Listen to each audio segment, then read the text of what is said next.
This video is titled World's Largest Beetle vs. Finger. This is the world's largest beetle, and this is my finger. And in this Damn it, wait. This is That's the crazy. world's largest beetle, and this is my I didn't expect it to be that big. That's insane. finger. And in this video, I'll be putting to the test how strong these beetles really are. And I'll also be showing you the craziest centipede species, insane alien looking bugs, and so many other cool insects, starting with an assassin bug. Yup, assassin bugs. And if that sounds deadly, it's because they kinda are, but they also are kinda cool. Let me show you why. Nah, that's So insane. I let these assassin bugs loose into a little enclosure I built for them, and now you can get a clear look at them. What makes these creatures so cool is if you look here, they have this super weird sharp mouthpiece. This is called a rostrum, and using it, they can pierce into their prey, inject a special kind of digestive enzyme venom into the prey, then using the rostrum, they slurp the insides of the prey up like a smoothie. It's insane stuff. And as you can see, I have multiple of these guys because I got a special kind of species that are able to live and hunt together. You probably see why they're called assassin bugs now. So let's feed them a cricket and document their hunting. Now, I knew this wasn't going to last long because assassin bugs are some of the best hunters out there. And I was right, because immediately this unlucky cricket happened to climb up the very piece of bark that all the assassin bugs were hiding under. And one of them was on the lookout and instantly spotted the cricket. Now it was time to hunt. Like real assassins who move super stealthily, assassin bugs do the same exact thing. And this guy extremely slowly inched towards his target, and as the gap slowly closed, the assassin waited for the perfect opportunity to pounce onto the cricket, who was now in the grasp of the assassin bug. Right away, you can see That the was kind of fast, bro. pounce onto the cricket. Closed, the assassin waited for the perfect opportunity to pounce onto the cricket, who was now in the grasp of the assassin bug. insane. Right away, you can see the Instantly dead. rostrum pierce into the cricket, and yeah, the inside of this cricket is now being turned into a juicy never seen smoothie this for this bug before. assassin bug to slurp up. Yep. Sounds yummy. All right, let me get this lid on. I don't want these guys biting me in my sleep or anything. Okay, the next insect species is one I've been holding off on getting for a while, but it's a centipede. Yep, I finally got one, even though they're all extremely venomous. But oh boy, let me show you this guy. Yeah, I didn't get a small one either. I got one of the largest species in the United States. Damn, that's massive. That's insane. Giant Texas red-headed centipede. And as you can tell, these guys are pretty evil because right away he started to try and climb the sides of the container to escape, which I definitely wouldn't want because, well, we all know the infamous Coyote Peterson who gets stung and bit by everything. Well, he got bit by a very similar centipede to this, and yeah, based off his reaction, you could probably tell it's something I want to try and avoid, probably. Just cut the cameras. But it's definitely worth the risk because I get to show you guys how insane of a pet they are. Let me get them in this enclosure. Now, these guys usually live in desert environments, so we're going to use a bit of sand for this enclosure, but also a solid mix of dirt and other natural stuff because it's actually what gives them the best conditions in their enclosure. Then we want to give this guy some nice natural stuff to hide under, and finally a couple skulls in here to signify how deadly these guys are to other insects.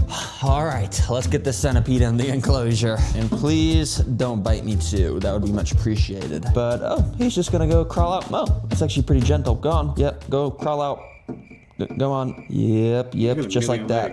Oh, yeah. Anyways, this dude immediately got to walking around his enclosure, and what makes these guys so cool is obviously how many legs they have. They're called centipedes because centa means 100, and they basically got like 100 legs. But not exactly 100, because I actually did count how many legs this guy had, and it was only 40. So yeah, their name is a lie, it's not 100, but I mean, it's still a lot. It's so cool to watch these guys walk around, but it's even cooler to watch them eat. So you already know, I got a cricket. And let's not waste any time. Let's drop this thing in here. And oh, things immediately were interesting because I dropped the cricket directly next to the centipede's face. But thankfully for the cricket, the centipede was distracted, and so the cricket walked straight past his face and kind of just walked onto his body. And then he kind of just started to ride it like a train. Dang, bro, you got to be careful because this train is, well, it's definitely about to eat you, bro. I'm just gonna be honest. And I was correct because only 30 seconds later, the centipede once again came across the cricket, and this time the centipede definitely saw him. Poor So cricket. the centipede started to follow in the direction the cricket ran. And so I also followed the centipede with my camera, Ooh, and that's when I sneaking saw the around two met again. And this time the centipede made his attack. The cricket tried to escape through the logs, but as I looked around the corner, it's pretty clear the cricket wasn't able to escape because he was now in the grasp of this insane apex predator of the desert and was getting munched up. Good job, centipede. Even though you are a little bit creepy, it's actually super cool to watch you hunt. Okay, we're coming up on the world's largest beetle and testing how strong they are. However, I still gotta show you the next crazy insect pet on the list, which is a giant millipede. Now, the reason I'm showing a millipede right after showing the centipede is because they're very similar in a lot of ways, but they're also very different in a lot of ways. Now, the first way they're different is, well, you know how centipedes have that absolutely bonkers bite like I was talking about that's just extremely painful? Well, millipedes are basically the exact opposite, and they're some of the most friendliest creatures of all time. And to demonstrate that, I'm gonna let this thing crawl on me. And oh my gosh, the sensation of like these 300 tiny little legs crawling on my hand is just so weird. I don't even know how to describe it. But if I had to, I would just say it's a very these tickly, exist? because as you can see, each one of the legs on the millipede is almost kind of sharp, which lets it get a really good grip with what it's standing on. But yeah, it's just such a weird feeling. I even let this guy crawl on this cool snake plushie I had sitting around. And wait a second, this isn't any ordinary snake plushie. This is the brand new Terra Green snake plushie that just released today. This new millipede of all time, called a giant African millipede, which yeah, isn't really a very creative name. They just kind of said it's giant, where it's from, and that it's a millipede. But yeah, I'm not gonna complain. I guess it's easy to remember. Now, there's just one problem because the place I bought this from specifically said in the description, do not use cocoa fiber. Now, if you didn't know, cocoa fiber is basically like the holy grail of dirt for terrarium builders. It's just like a special kind of dirt that holds humidity very well, I guess. But yeah, it's like unheard of to not use this in a build. Like I've literally never made a build without this. Like what the heck, bro? So since cocoa fiber was all I had, I drove to the greatest store of all time behind Walmart, Petco, of course. And there I got the special kind of dirt that is not cocoa fiber, but I also got some of this mulch stuff, which is like wood chips, and a bit of moss. But for the secret ingredient for the millipede tank, it's this thing, which I'll show you very soon. So when I got back home, I started mixing together all my new dirt materials. All these materials I chose are specifically designed to hold just as much moisture as the cocoa fiber, if not more, which as you can see, makes this super duper moisty. All right, it's perfect that it's now super wet because if it was too dry, the millipede would not survive very long. They dry out super easily. So yeah, I'll have to spray this thing a lot to make sure it's always nice and moist. But since we have to keep this so wet, mold might actually grow on the sides of the enclosure. That's where my secret ingredient comes in. I got springtails. Now, if you've seen my other videos, you probably don't think it's that cool, but bruh, I mean, I still think they're cool, okay? Be free, boys. Yeah, springtails are just these super tiny white bugs that will go around and clean up mold if it grows. So yeah, they're perfect. Finally, I just put in some tiny bits of cork bark around to decorate the place and add some cover. There we go. This is a fantastical millipede enclosure. Let's go ahead and get this guy inside. Be free, boy. I hope you like your new home. Spent a long time on it. Well, I only spent like 10 minutes on it, but yeah, I hope you like it. Anyways, after he felt comfortable enough, he uncurled up from his ball and got to exploring around his enclosure. Now, there's not really much to talk about with these guys, unfortunately, because they kind of just walk around and don't do much else. The main thing that makes them cool and also similar to centipedes is the crazy amount of legs they have. And the average millipede has a way more legs than a centipede, as you can see. Very nice. Yeah, my guy just wandered around the enclosure for like 30 minutes, but eventually, once he feels comfortable enough, he'll start to burrow under the floor like you could see in this footage. And he'll basically just chill there for like 90% of his life, just eating the dead organic matter or something. I don't really know, but yeah, they're pretty cool. Anyways, next up on the list, I actually got something very interesting I've never showed on the channel before. A vinegaroon. This is the closest thing to a mutant creature on Earth I think there is. And it's extremely cool. I'll show you why. Yeah, you heard that right. A mutant creature. And the reason I say that is because look at this thing. It straight up has the body and claws of a scorpion. If you come face to face with this, bro, you're cool. Look at this shit. It's like a scorpion, spider.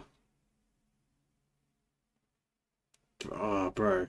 scorpion, a tail that looks like a rat tail, and these weird antenna things that lobsters have. Yeah, this thing is a weird. But probably the weirdest thing about this creature is in its name, because it's called a vinegaroon, and if you separate the words in there, there's vinegar and oon. Now, I don't know what the oon part of its name means, to be honest, but the reason it has a vinegar in its name is because this creature has the ability, when threatened, to arch its back up and shoot a special acid type of vinegar out of it to spray all over the threat, potentially blinding them so the vinegaroon can get away. And yeah, it's pretty crazy. And I'll be showing you guys exactly what that looks like. Let's get him in his enclosure so we can show it off. This one should work pretty well. Now, the build is pretty simple for these guys, and thankfully I can use cocoa fiber again. Phew. But yeah, I filled about 1/3 of the way up with dirt, and then I scattered some pieces of wood and bark around. This time I wanted to add some greenery, so I tore up bits of this moss and spread that around. I love this stuff because while it might look pretty dry right now, all it needs is a nice little spray to come back to life. And yeah, this stuff will just grow super fast over time as long as I keep this enclosure nice and moist. Anyways, Mr. Vinegaroon, this is your new home. Hopefully you like it. Let me just gently release you. Go on, can you walk out?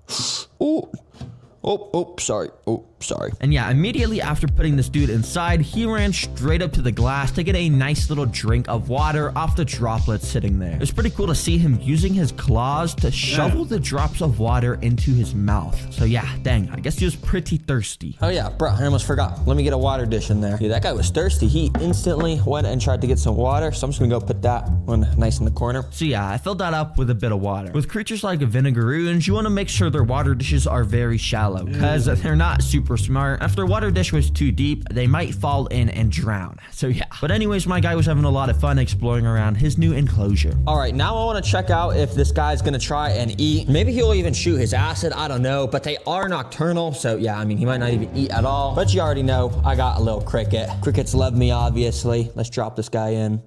Bye-bye. I dropped a cricket directly next to the vinegaroon, so some action could theoretically happen right away. But if you've seen my other videos with nocturnal animals like scorpions, you'd probably know that they straight up just like to not eat during the day. Yeah, they'd rather let insects crawl right next to their mouth instead of eating them, apparently. But with this vinegaroon, it was a different story, because right after a minute of the cricket standing next to him, I noticed he actually started to strike towards the cricket to actually try and eat it. That means this vinegaroon was in hunting mode. And the next time the cricket came by, I noticed the vinegaroon use his little antenna to locate the location of the cricket, and then he walked over to strike it again. But unfortunately, he also missed once again. However, a bit later, I noticed that the vinegaroon had found the little water dish I put in there for him. He then proceeded to walk into the water to take a little bath, and I guess he was getting a bit more of a drink too, but the cricket was directly next to him still. And when the two creatures got a little bit closer, the vinegaroon once again struck and missed, but this time he was not going to give up and chased the cricket down to finally get a hold of it, all while splashing around in the water. But dang, bro now had an absolutely delicious, juicy cricket in his grasp, and yeah, he just started devouring it. Good catch, bro. I was not expecting that during the day. Now, unfortunately, he didn't use his acid vinegar spray thing, and that's because I think they only use that for defense, and obviously I don't want to stress this guy out, so I'm not going to force him to do it, but I will show you guys this very cool footage of them doing it. Watch this. So basically, like I was saying earlier, they arch their abdomen up, aim their tail up too, and boom, the vinegar sprays out right there. It's pretty cool to see it spray out, and it also has absolutely insane aim. Like here, the vinegaroon was able to spawn on, hit the tweezers that was holding it. So basically, any sort of predator in the wild will know not to mess with this thing if it gets sprayed. It's a genius ability from the vinegaroon. But yeah, I put a lid on this enclosure, and boom, this is a pet vinegaroon. Now it's time for the real reason we're here, to test how strong beetles really are. And of course, I have the largest beetle species in the world, but I also have this one with insanely sharp mandibles, and this one that's pretty tiny, but it also has mandibles as well. Now, I'll be starting with the smallest beetle and testing the weakest objects in this guy's mouth. But as the beetles get bigger, the objects will get bigger too. Until at the end, I'm gonna be putting my finger in this guy's mouth.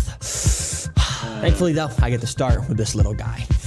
It's a lot nicer. This is called a rainbow stag beetle. And while it's the smallest beetle I like they're have, paid it's still actors. pretty They're just insane chilling on looking, their because if you look leaves. very closely, it actually is a shiny purple color. There's not that many animals that have a purple color like this, so yeah, it's pretty cool. And I already built this guy a little enclosure, so I put him inside. Even though this place is pretty small, that's exactly how they like it, because they kind of just chill around all day and don't really move much. Now, the first object I'm going to test with this guy is a little pack of jelly. Technically, this won't test their strength, but I just want to show you how they eat, because it's actually pretty interesting. Now, beetles like this are cool because while they got their mandibles here, this is actually not their mouth. Their mouth is actually under the mandibles or right here. So yeah, that's where they eat. The reason they have mandibles is so in the wild, the males can fight each other, and whoever wins the fight gets to go home with the female beetle. It's pretty interesting. But anyways, I went and put the jelly right in front of this guy. And these guys love sweet stuff like jelly or fruit. And in fact, I think this jelly is banana flavored, which is one of the beetle's favorite foods. So I thought this dude was just gonna start devouring it up right away. But in fact, he seemed kind of defensive and actually started attacking it with his mandibles. But after I really kind of started to shove it in his face, I think he got a little taste of it, and then he seemed very happy because he actually started to then eat it. And it's actually very cool to see how their mouth works. Yeah, he really just sucked all the juiciness out of this thing. So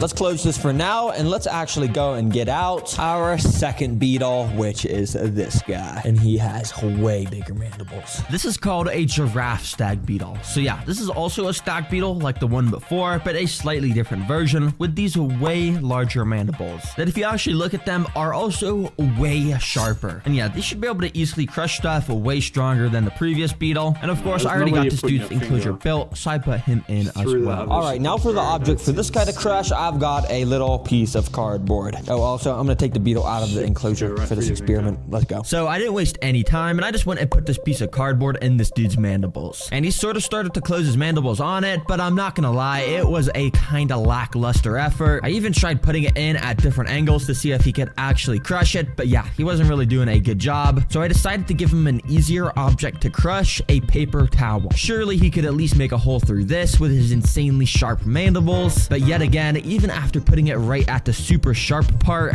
yeah, it didn't really make much of an impact, to be honest. Bruh, nah, these beetles got the most intimidating mandibles. Oh, he just almost bit me. But bruh, you can't even bite through cardboard or even a paper towel, bro. I mean, I'm not gonna lie. What are these mandibles for? You can't even bite through this stuff? No, I'm just kidding. No, these are actually insane creatures. They're super cool. Let me get this guy back in his enclosure. Anyways, what I'm really excited about is testing this bad boy's that's bite. insane. Well, I mean, I'm not actually that excited. I do gotta put my finger in here, but let's just do this. Yep, it's finally time for the craziest and also largest beetle in the world. A Hercules beetle. You guys have no idea how hard it was for me to get my hands on one of these. They were out of stock everywhere, and I had to message so many people, but I finally did. It was super expensive, but it's definitely worth it. Yeah, these guys live in the South American rainforests, and unlike other beetles in this video, they literally have fur on them. Yeah, that's how you know they're exotic. But that's not even mentioning they have these absolutely bonkers mandibles. Cause of what? The mandibles are basically like double the size of the body. And I got a pretty solid sized enclosure for this guy, but I'll once again be doing this test outside the tank since they're so massive. Now, before I put my finger in the mandibles, I first got something very close to a finger to find out the real damage I was about to face. Yeah, I got a carrot, because you know, whenever I see videos of people like testing their fingers and stuff like car door windows or something, they always use a carrot first as like a good representation of what it's like before a finger. Bro, imagine he just chops clean through this carrot, and then I'm gonna have to put my finger in right after that. Jeez. Anyways, I went and put the carrot in the mandibles without wasting any time. And guys, to be honest, I was kind of expecting this to rip through the carrot because they just look vicious. But after moving the carrot over tons of different parts of the mandibles, the most the beetle did was give a very light pinch to the carrot. And yeah, all it took was a bit of wiggling to get the carrot out. Bruh, wait a second. I'm not even scared to do this anymore. Yo, that thing barely affected this carrot. I'm just gonna put my finger in right now. Hercules beetle, you don't even scare me. Let's do this. So without wasting time, I just put my finger in. Found the perfect position to get pinched in the best way, and then the beetle started to close his Shitting horn yourself. mandibles down a bit. But I'm gonna be completely honest, this basically felt like nothing. I mean, yeah, it's a little bit of a pinch, but it is not bad at all. Now, you might be thinking, bruh, Terragreen, what was that? This thing is so weak. And well, I actually kind of knew it was going to be that weak. I'm not going to lie. You see, the reason I got all these insects I wanted to make this video was to actually show you guys something. And it was to show you while that many of these insects like this beetle might look scary, they're actually such cool and fascinating creatures that we have to show our respect to. And yeah, I mean, some of them are definitely deadly, and you do kind of want to stay away from them, like the centipede, but still, they're so cool. And yeah, hopefully I showed you that with this video. And remember, all right, that was so sick. That was sick.